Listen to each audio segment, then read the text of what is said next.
नमस्कार, स्वागत है आपका पुराण कथा संग्रह में, जहां हम आपको सुनाते हैं वेदों, पुराणों और सनातन धर्म की अद्भुत रहस्यमयी और प्रेरणादायक कथाएं। जुड़िए हमारे साथ हर दिन एक नई दिव्य कथा के लिए।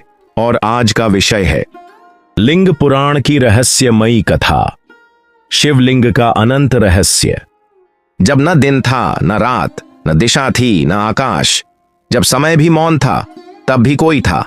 जो सब कुछ था वह शिव था।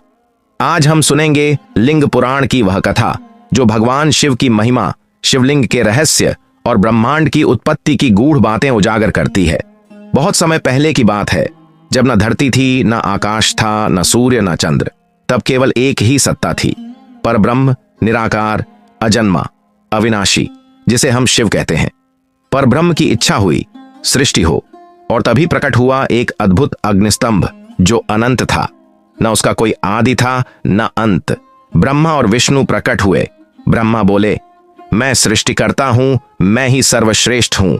विष्णु ने कहा, मैं पालन करता हूं, मैं ही महान हूं। उनके बीच विवाद बढ़ने लगा। तभी वह अग्निस्तंभ उनके सामने प्रकट हुआ। ब्रह्मा ऊपर की ओर उड़ चले, विष्णु नीचे की ओर गए, पर कोई भी उस स्तंभ का आदि या अंत न देख सका। तभी एक दिव्य प्रकाश हुआ। वह स्तंभ फटा और भगवान शिव प्रकट हुए, त्रिनेत्रधारी, जटाजूटधारी, करुणामयी। शिव बोले, हे ब्रह्मा, हे विष्णु, अहंकार से मुक्ति ही सच्ची भक्ति है। यह अग्निस्तंभ ही मेरा निराकार रूप है। यह ही लिंग है। शिवलिंग कोई साधारण पत्थर नहीं, यह है सृष्टि का मूल, यह है संहार का तत्व, यह है वही शक्ति जो सब कुछ में व्याप्त है। लिंग का अर्थ है जिसमें सब कुछ विलीन हो जाए। यह रूप शिव का अनादि, अनंत, अव्यक्त और ब्रह्म रूप है। उधर एक दैत्य था, तारकासुर। उसने वरदान मांगा, मुझे केवल शिवपुत्र ही मार सके। पर शिव तो तप में लीन थे। पार्वती ने घोर तप किया। शिव प्रसन्न हुए और उनका विवाह हुआ।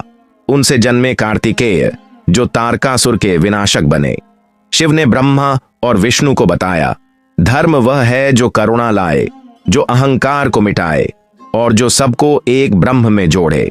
उन्होंने शिवलिंग की पूजा की विधियां बताई, शिव सहस्र नाम, रुद्राभिषेक और व्रतों की महिमा बताई। उन्होंने यह भी कहा, जो एक बार भी श्रद्धा से ओम नमः शिवाय कहे, वह मेरे समीप आता है। भारत भूमि पर प्रकट हुए 12 ज्योतिर्लिंग, हर एक में छिपी है कोई गाथा, कोई चमत्कार, कोई आशीर्वाद।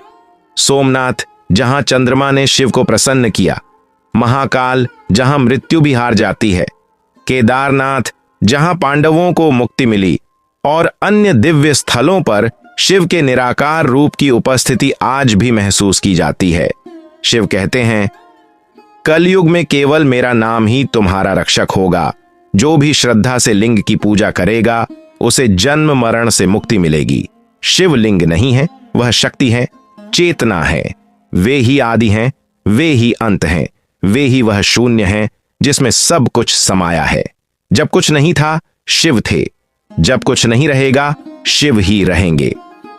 यदि यह कथा आपको छू गई हो तो इसे आगे साझा करें, क्योंकि शिव भक्ति बांटने से बढ़ती है। और हां, ओम नमः शिवाय। आप सुन रहे थे पुराण कथा संग्रह, जहां हर कथा में छुपा है सनातन ज्ञान और आस्था की गहराई। अगर आपको ये कथा पसंद आई हो तो वीडियो को लाइक करें, चैनल को सब्सक्राइब करें और घंटी के निशान को दबाएं, ताकि हर अगली कथा आप तक सबसे पहले पहुंचे। फिर मिलेंगे एक और दिव्य कथा के साथ। जय श्री राम, हर हर महादेव।